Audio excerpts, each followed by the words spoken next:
I could talk to you about lots of different running adventures that I've had over the past 23 years. I could talk to you about crossing the Libyan desert with a 35-kilo backpack and only having 2 litres of water a day through a military barred zone, or I could tell you about running across Niger, 333 kilometres in one of the poorest and most dangerous countries in the world, and getting food poisoning in the middle of it, and then my husband asking me for a divorce in the middle of it as well.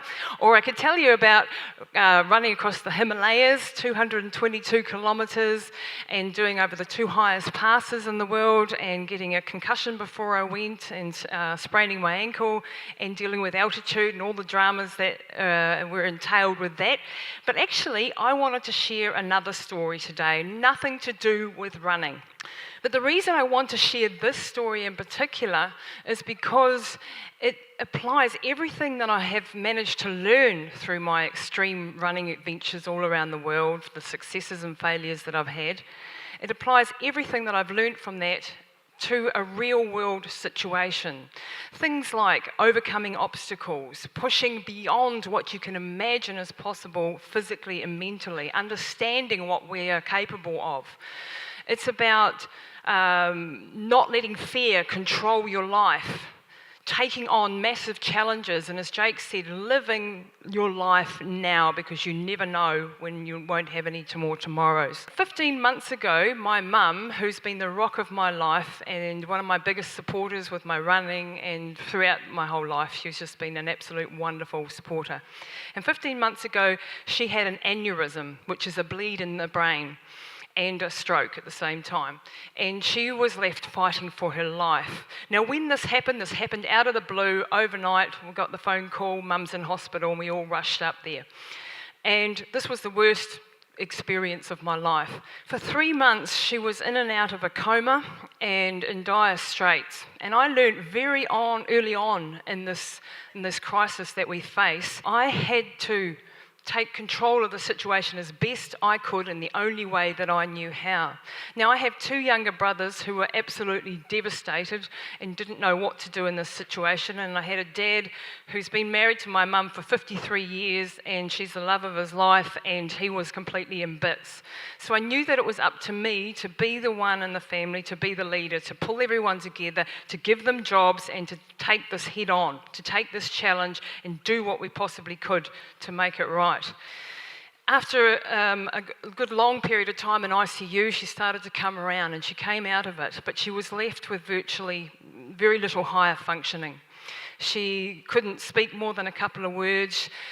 The worst moment of my life was when she looked into my eyes and she didn't know I was her daughter. And as time went on, I just kept fighting for her. Every single day, I put my career on hold, everything went on hold, and 7 days a week I was down there, and I'm working through an 8-hour program with her. And I would be teaching her everything because she was in this toddler sort of state. I had to teach her to talk, I had to teach her to read, I had to teach her to write, I had to teach her everything from scratch. And now, 15 months later, the most wonderful news that this is the most wonderful time of my life. I've got my mum back.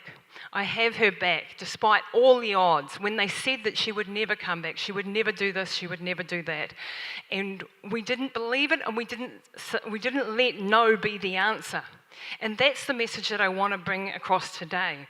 It's about beating the odds. It's about walking in blind faith when you don't know the way forward. It's about pushing the limits and understanding the capabilities of the mind and the human body to overcome all sorts of things.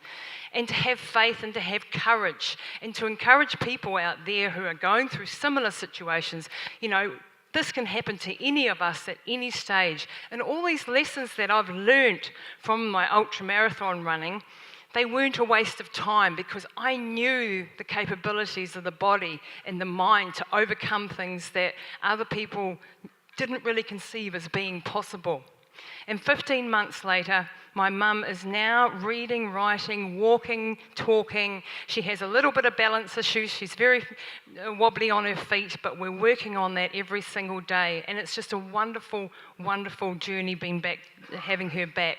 You know, I get such a buzz when the phone goes and it's my mum on the phone.